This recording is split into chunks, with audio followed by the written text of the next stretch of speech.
Welcome to the third part of the lecture on stoichiometric organometallics. In the last lesson we have discussed how to synthesize organometallic reagents, and we developed a quite general scheme. We started from a hydrocarbon or some functionalized hydrocarbons, and in focus is the CH bond. The most easiest way to synthesize an organometallic reagent is to just deprotonate with some metal-containing base and getting the organometallic compound, the compound with a C-metal bond. The other usual way is that we transform a C hydrogen bond to a C halide bond first, and then metallate with the various methods we have. And if the direct metallation to the target organometallic reagent is, for some reason, not possible, then we might choose to synthesize another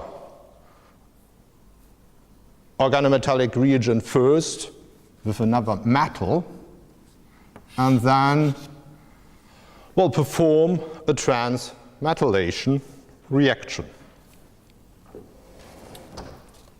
These steps, the halogen-metal exchange and also the transmetallation reaction, usually are equilibrium reactions, and therefore we have to ask for the selectivity in these equilibrium reactions. This is subject of today's lesson. First, the halogen-metal exchange by the method of permutational interconversion. You might remember that. Well, the alkyl, aryl or vinyl halide plus an organolithium reagent, normally butyl lithium, either N-butyl, secondary butyl lithium, or tertiary butyl lithium, reacts in this permutational interconversion. And well, the position of the metal and the halide is interconverted. So this is an equilibrium reaction. Indeed, this is a very fast equilibrium.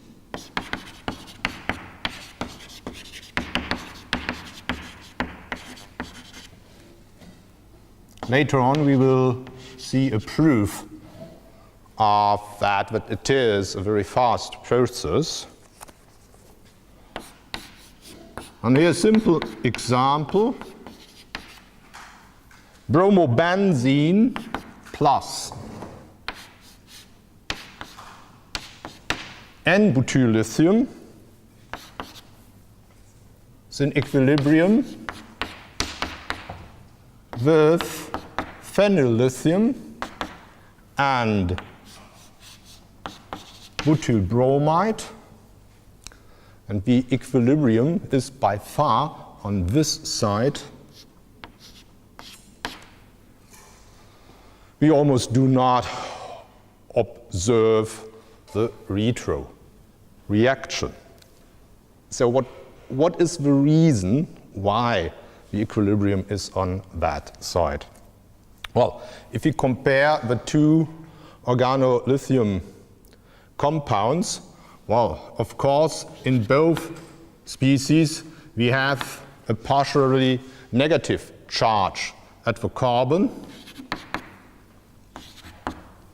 And this negative charge at the carbon is more stabilized in case of an sp2 hybridized carbon compared to an sp3 hybridized carbon. there's a very simple model to understand or to interpret this fact. So the negative charge at the carbon is the better stabilized, the higher the s proportion is in the orbital that is occupied by the electron pair in focus. Well, let's think about the following table. If we have an acetylene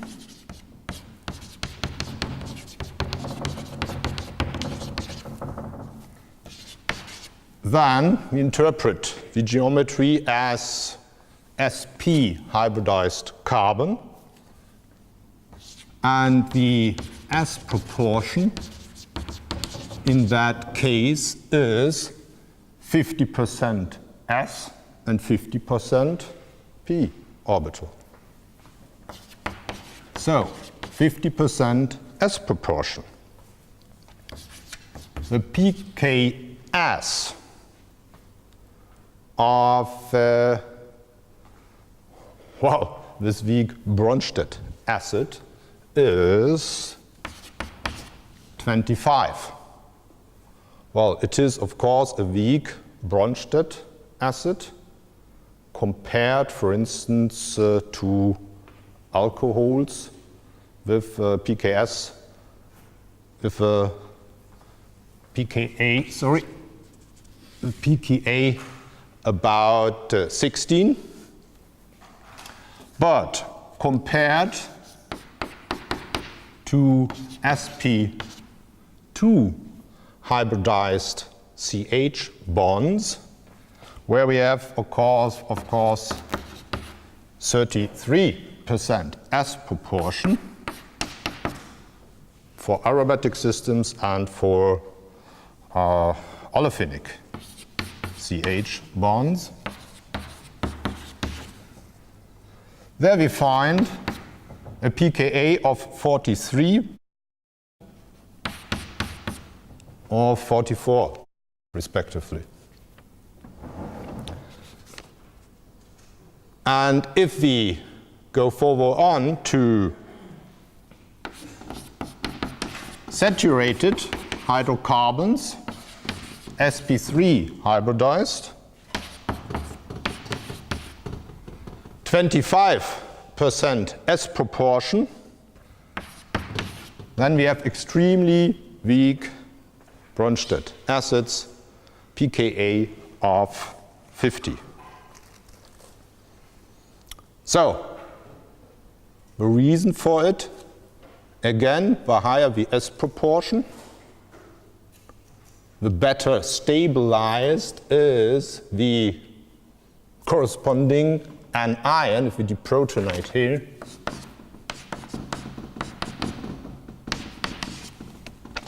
Simply because the electron pair is more close to the atomic nucleus,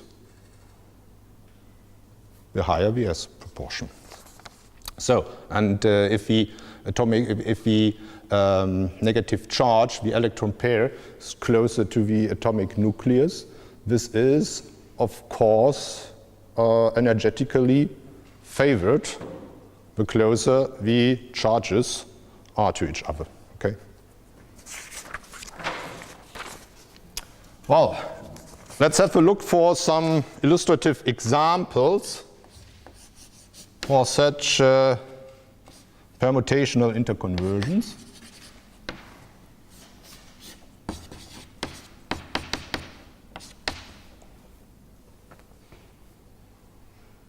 This functionalized system, a vinyl bromide, and intramolecularly we have an ester functionality. This is treated with one equivalent of N-butylithium in THF at low temperature, minus 78 degrees. So, let's think about what could happen. The N-butylithium is a rather strong organometallic base. It could react as a Bronsted base and deprotonate at the most acidic position. This is this methylene group. So deprotonating there.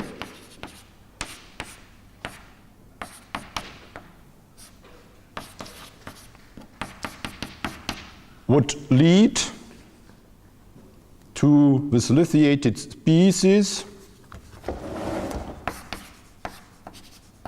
in equilibrium with the lithium enolate. Could happen in principle.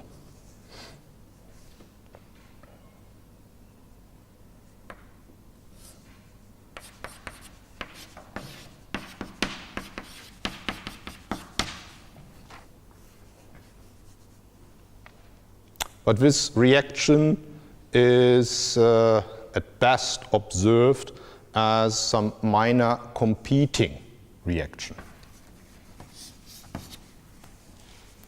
What we usually would anticipate for the reaction of an alkyl organometallic species with an ester is, of course, a nucleophilic attack at the positively polarized carbon.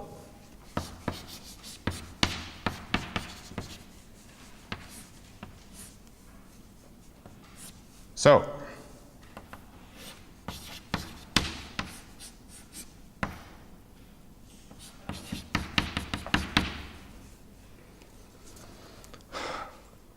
one-two addition, afterwards the elimination of the lithium alcoholate, and then we have a ketone, and again an addition of a second equivalent.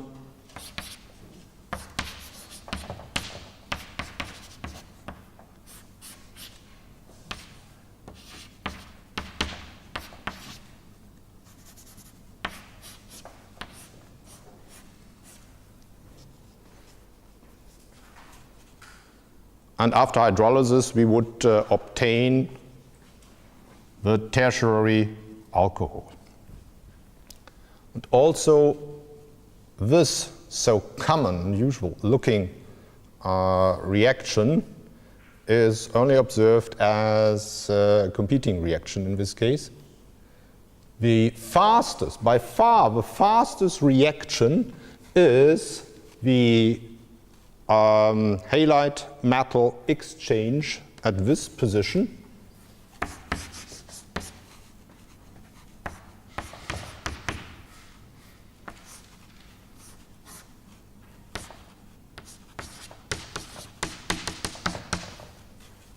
By far the fastest reaction, plus N-butyl bromide. And now, intramolecularly, this reacts with the carbonyl group,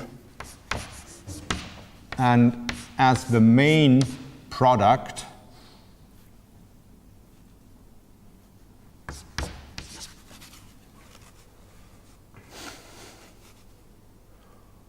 this alpha-beta unsaturated ketone is obtained.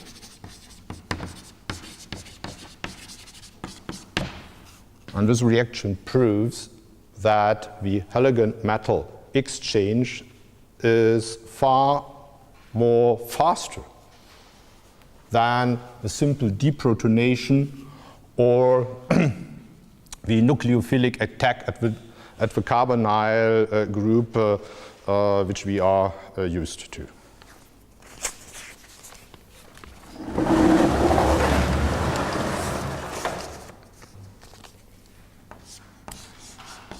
Second example, let's assume we have the 3-bromothiophenene and would like to synthesize the 3-allyl thiophene. How could we do that? Straightforward plan for that is, of course, lithiation at the 3 position by halide halogen-metal exchange, and then offering allyl bromide as the electrophile, and we would get the CC coupling by simple nucleophilic substitution. So, how would we do that? The best way to achieve that is, or one of the best ways to achieve that is taking N-butyl lithium, one equivalent, or maybe a little bit of excess. We have that already in the flask, and then we add dropwise our substrate solubilized, for instance, in THF. Low temperature again.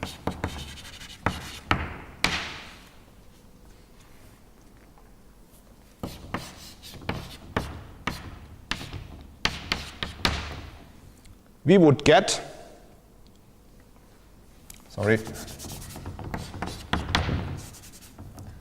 the 3 lithium species and the butyl bromide.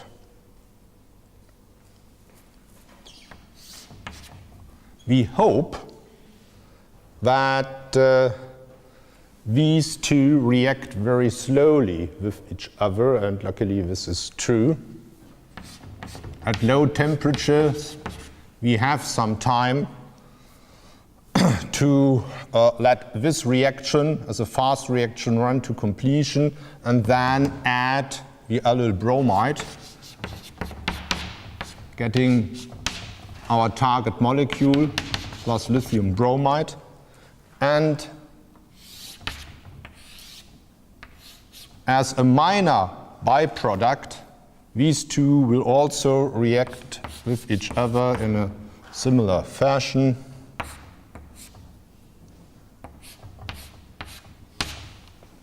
To produce this one.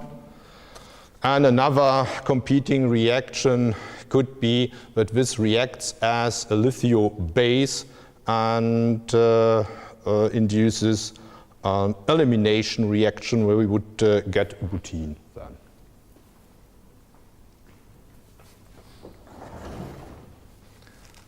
However, it looks a bit strange that we have the excess of the one equivalent N-butyl lithium in our reaction flask first and add the substrate then. Normally, if we would set up the reaction without thinking about it, we would do it the other way around, right? So, but there is a reason. It is important that we always have N-butyl lithium in excess compared to that. Well, the reason becomes clear if we try that reaction the other way around.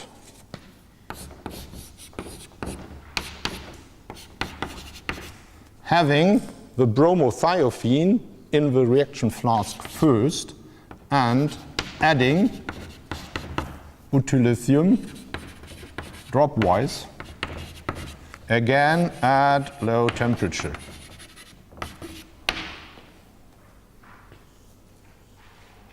Usually minus 78 degrees, the temperature of dry ice. So, first this, and then adding the allyl bromide, and to our surprise, we would get as the main product this one. The allylation would occur preferentially in the 2 position. What a surprise. So, what's the explanation for that?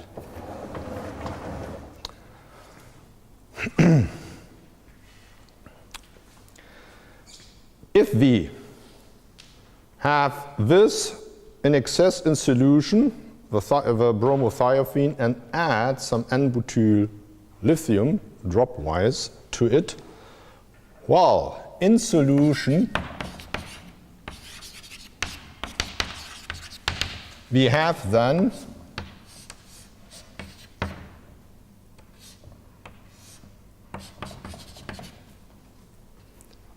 still an excess of the bromothiophenone plus the bromobutane and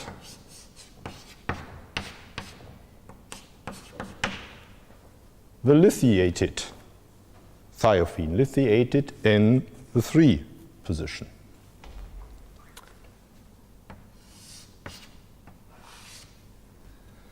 These two can, of course, react with each other. The fastest reaction that occurs in that case is again the permutational interconversion. They exchange the lithium and the bromide. This is, of course, unproductive. Yeah, you wouldn't notice that, but it goes on in solution. But every now and then, this could also react as a Brunstedt base and deprotonate preferentially at this position. This is slow, but it will happen too.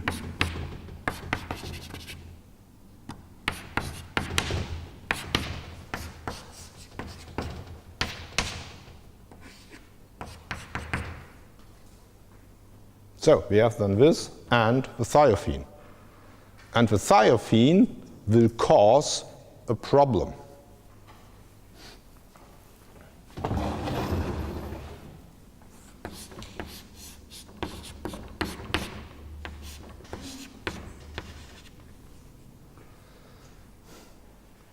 The lithium, the 3 lithium thiophene, our target intermediate, which we need for the final reaction step, will react with thiophene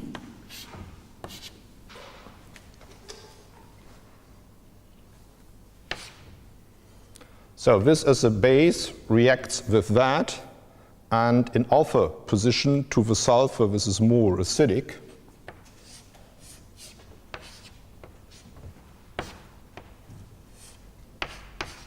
Will be lithiated here. Well, and of course, the other one is transformed to thiophene. You can, of course, draw that more easy, more simple.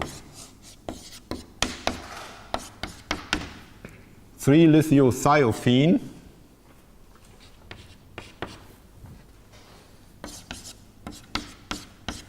is transferred or isomerizes to the 2-lithiothiophenone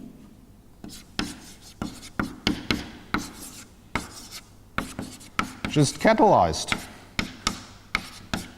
by thiophene. That's it.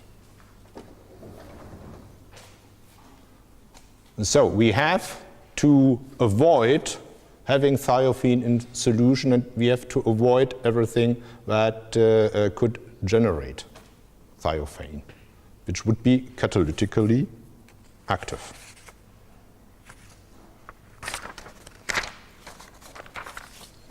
So, having the butylithium in excess in the reaction flask first is one optimization step. Well, of course, we could think about how to avoid this minor competing reaction. There is a very good method to do that.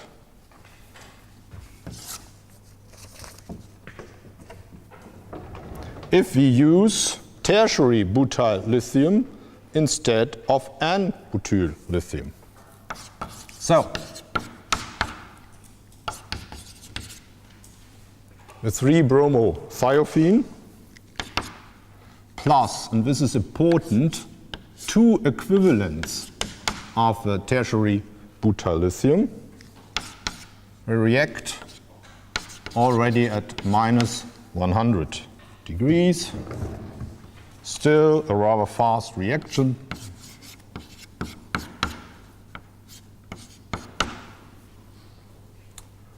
Halogen-metal exchange.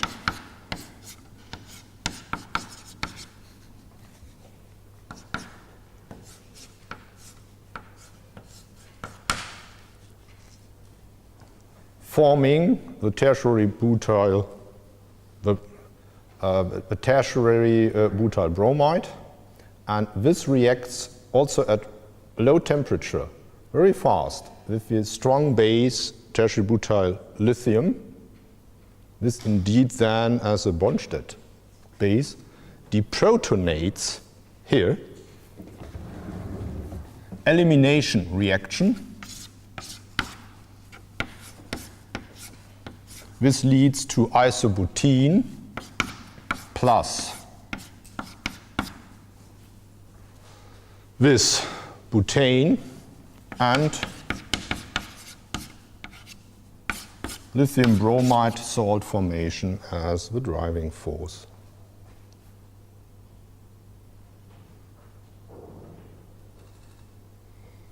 Rather clean reaction. You don't have to worry about alkyl bromides, competing alkyl bromides in solution. However, in this case, you have to apply 2 equivalents of a tertiary butyl lithium, and you know tertiary butyl lithium is by far more expensive than N-butyl lithium. This is, of course, the disadvantage.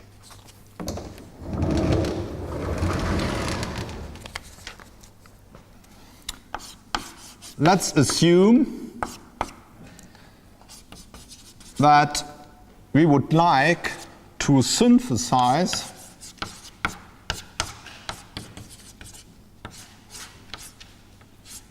this allylated thiophene while keeping the bromine in the molecule. How could we achieve this?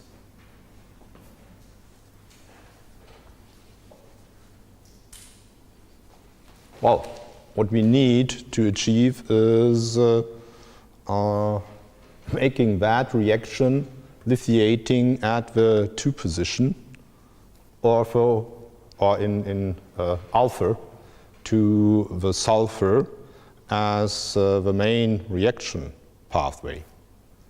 So we can't achieve that with alkyl lithium reagents. We should use something that is still a strong lithio base, but does not perform this permutational interconversion.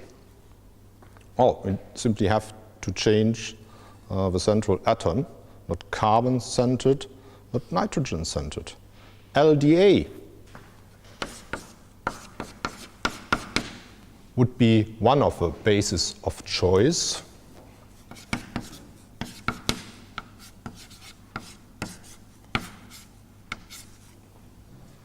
Lithium diisopropyl amide, and this deprotonates, hopefully rather selectively, between the 2 electrophilic atoms. It's some kind of DOM reaction, directed orthometallation, which we will discuss in detail next week.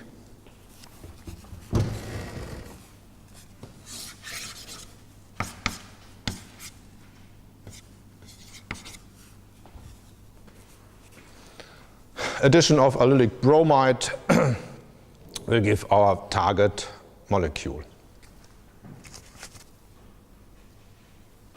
Let us compare this heterocycle with the carbocyclic analogon, bromolithiobenzene. You can generate that at low temperature, but already at, well, maybe starting at minus 70 degrees or minus 50 degrees. This eliminates easily lithium bromide, forming the dihydrobenzene, the prototype of a arine.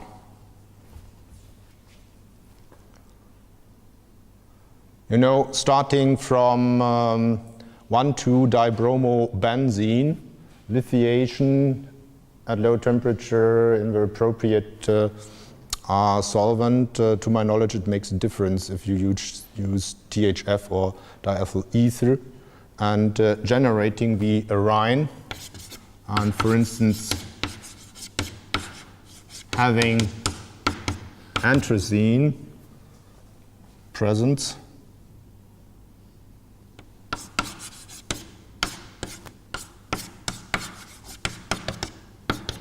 This is one nice method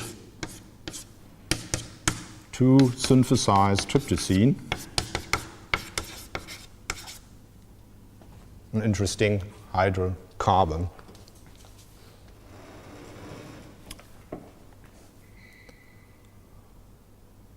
Why not using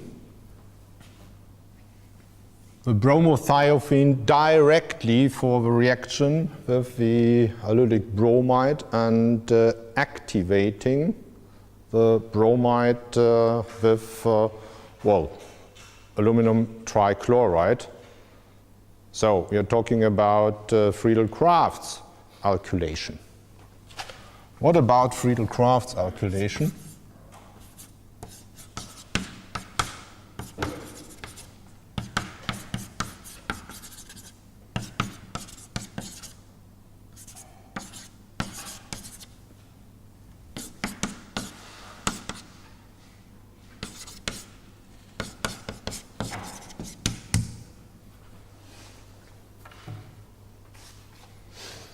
Well, the problem is we wouldn't get the electrophilic substitution, electrophilic aromatic substitution done selectively at this position, because this one is sterically less hindered.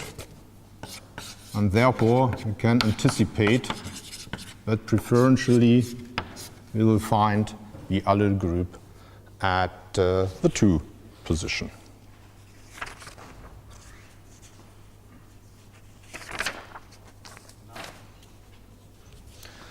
So, next chapter we have to talk about is selectivity at the transmetalation step.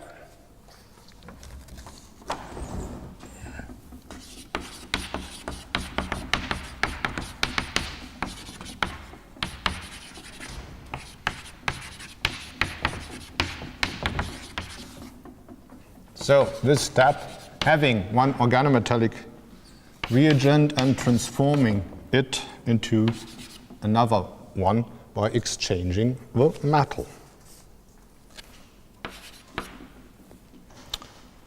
Well, several methods that are known. One is called the redox transmetallation.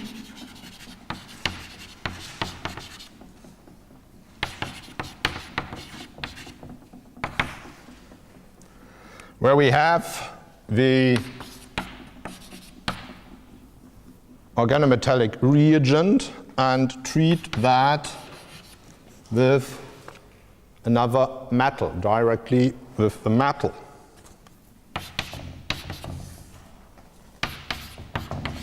An equilibrium reaction.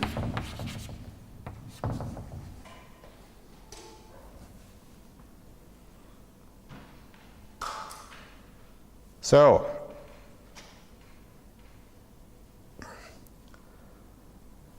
I think it is clear that the more noble metal should be the one which is reduced. So on the more the equilibrium will have its position on the side with a more noble metal in the oxidation state 0. An example for that, dimethyl mercury. This is indeed the most renowned example. And treated with zinc will give dimethyl zinc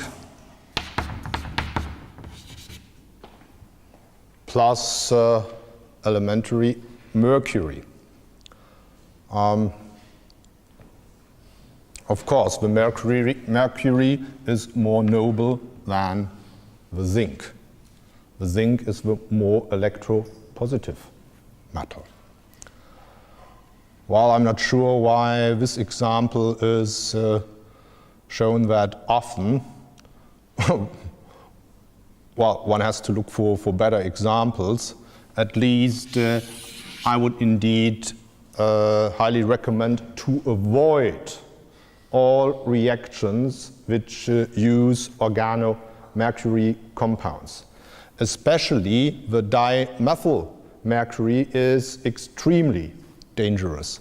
It is a liquid with a boiling point around 90 degrees, and it is a toxin for the nervous system. And what makes it especially dangerous is that it goes through a lot of types of gloves within seconds. Latex gloves are not a protection at all against dimethyl mercury. There was a rather famous incident in the late 19th in the USA where a colleague died within a few months just having one drop of this compound on latex gloves. Okay, so highly problematic. Best advice is don't work with this stuff at all. Okay.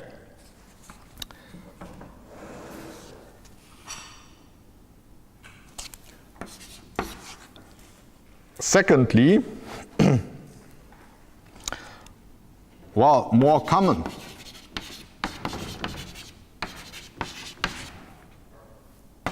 Is of course having the organometallic reagent and treating that with a metal salt.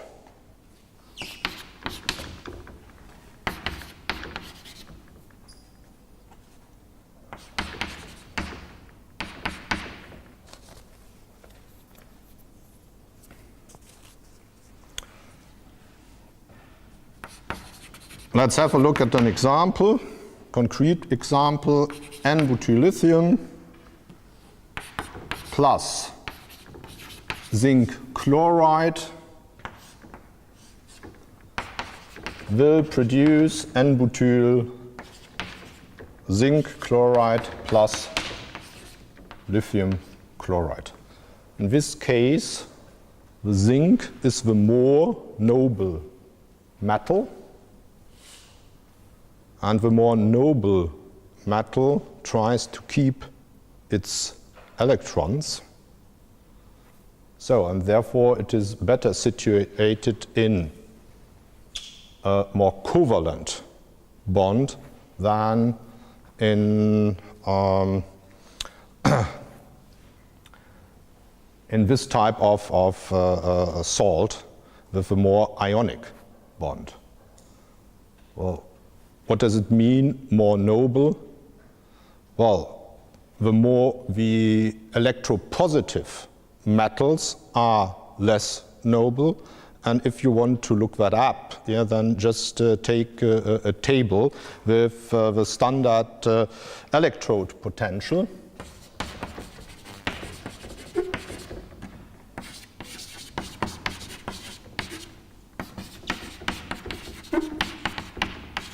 And with these values, you can just estimate which one is the more noble metal.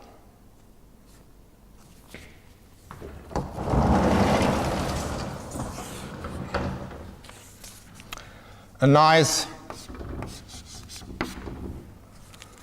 example for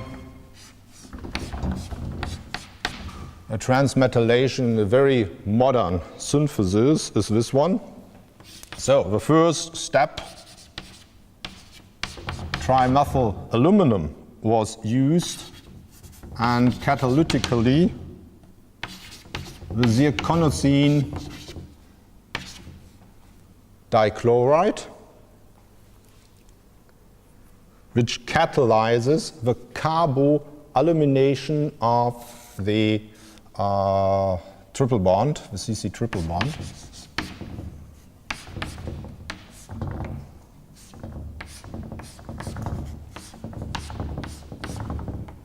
Syn addition process.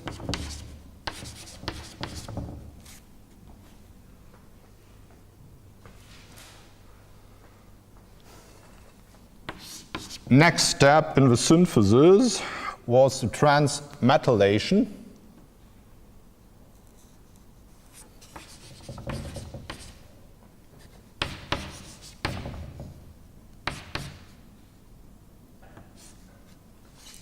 Which changes the aluminum to zinc at this position.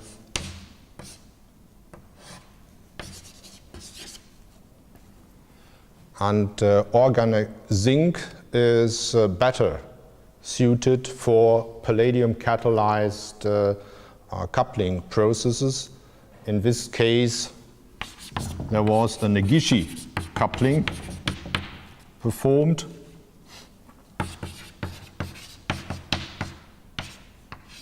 About Negishi coupling, we will learn more next semester as a catalyzed, palladium catalyzed process. And finally, the final target was beta-carotene. And this is a synthesis from the lab of Negishi himself.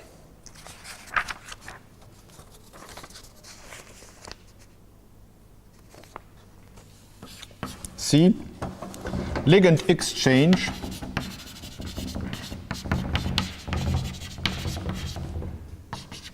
between two organometallic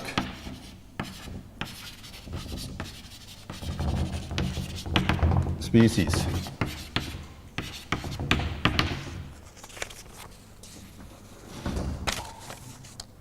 So it's this type of reaction.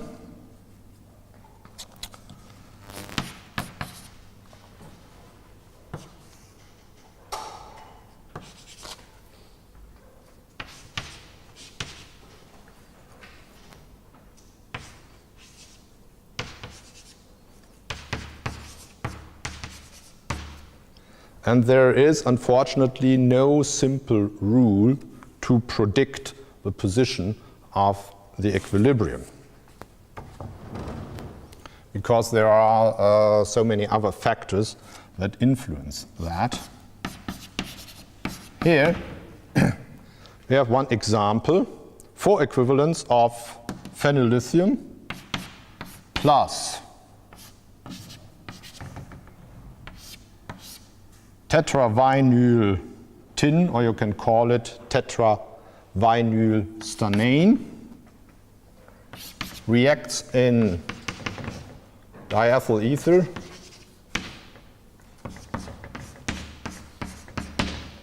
to give 4 equivalents of vinyl lithium plus the tetraphenyl stannane, which has a low solubility in diethyl ether. And you will get a rather clean solution of the vinyl lithium. Actually, the vinyl lithium is the target in this case. Well, you can also use N-butyl-lithium plus, again, the tetra-vinyl tin, perform the reaction in N-pentane, and you will get, in that case, again, the vinyl lithium, which is rather insoluble in pentane, plus the tetrabutyl tin, which is soluble more or less in pentane.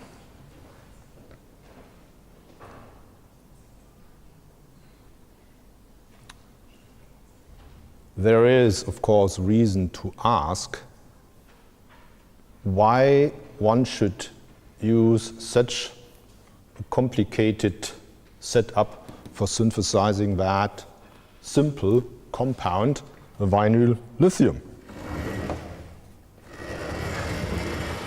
Well, first of all, the tetra-vinyl stannane is very easy to synthesize. Just take the vinyl Grignard plus the tin tetrachloride in THF,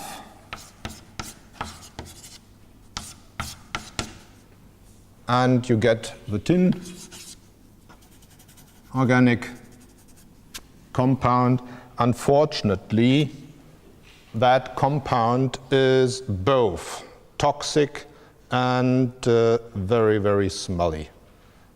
You don't like to work with that.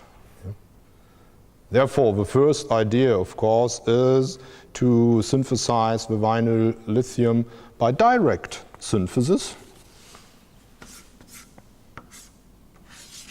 For instance, starting with vinyl chloride plus lithium. Well, the first attempts to do so failed. Later on, some publications were published where we optimized this type of reaction. If you have about 2% sodium connected with lithium and do the reaction in THF under optimized conditions, you get 76% yield of vinyl lithium in solution. But always with a lot of byproducts in there. So what is the problem? Why did this reaction, which is so easy and straightforward looking, didn't work for a long time, and still the other alternative is in use? Well, the reason is, first of all, vinyl chloride in the presence of lithium sometimes tends to polymerize. This is one problem. And there is another problem. If we have the vinyl chloride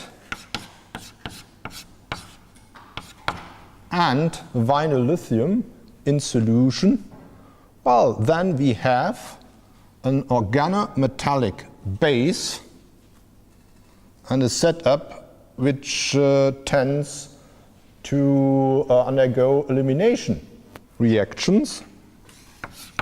So this just deprotonates in the better position.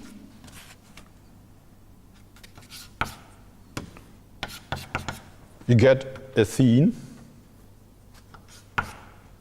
plus lithium chloride plus acetylene. And acetylene, as we have also learned today, is rather acidic and will react with the second equivalent of the vinyl lithium just synthesized in solution.